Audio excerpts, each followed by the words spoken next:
गर्दन पर एक मोहर लगाई, अल्लाह के नाम पर बतौर अमानत उसने उसको जंगल में छोड़ा। कहा या अल्लाह मेरा बेटा एक ही है, वो भी छोटा है, इसकी हिफाजत करना और मेरे बेटे को पहुंचा देना। बच्चा बालिग हो गया। उसकी माँ ने कहा बेटा जो अमानतें रब के पास रखवाई जाए ना उनमें खयानतें नहीं हुआ करती, जा जाके जंगल में आवाज़ दे तेरी गाय वापस आ जाएगी। उसने जाके जंगल में आवाज़ दी कि वो जो मेरे बाप ने अमानत रखवाई थी वो किधर है। वो निशान लगी हुई गायें दौड़ती हुई उसके पास आई। वल्लाहु खैरुर राज़िकीन, जब रब बंदोबस्त करे, जब अल्लाह बंदोबस्त करे तो फिर मामला और होता है। वो गाय आ गई। अब उसने क्या किया उस नौजवान ने कि वो गाय घर लाया, माँ से आके कहा कि अम्मा ये तो अल्लाह ने फजल कर दिया। माँ कहने लगी पुत्र हालात हमारे ख़राब हैं, मंडी में ले जा इसे बेच दे, लेकिन सौदा मेरी मर्जी के बगैर तय ना करना। किसकी मर्जी के बगैर? किसकी? अम्मा की मर्जी। और सुनो यार, थे कुछ लोग जिनको लोगों ने ताने भी दिए कि तू माँ के पीछे लग गया है। लोगों ने बड़ा कुछ कहा, पर जो माँ की मर्जी पे लगे नाकाम नहीं होते जिंदगी में।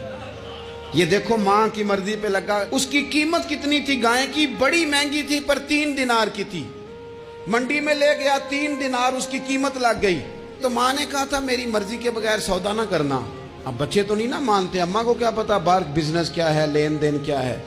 पर माँ ने कहा था मेरी मर्जी। बंदा दे रहा है उसे 3 दिनार। उसने कहा जी मैंने तय तब करना है, डन तब करना है, पहले अम्मा से पूछना है। घर जाके अम्मा से पूछा, अम्मा कहने लगी दे दे। वापस आया तो उसने कहा कि मैं 6 दिनार देता हूं पर मेरी शर्त है, माँ से नहीं पूछना।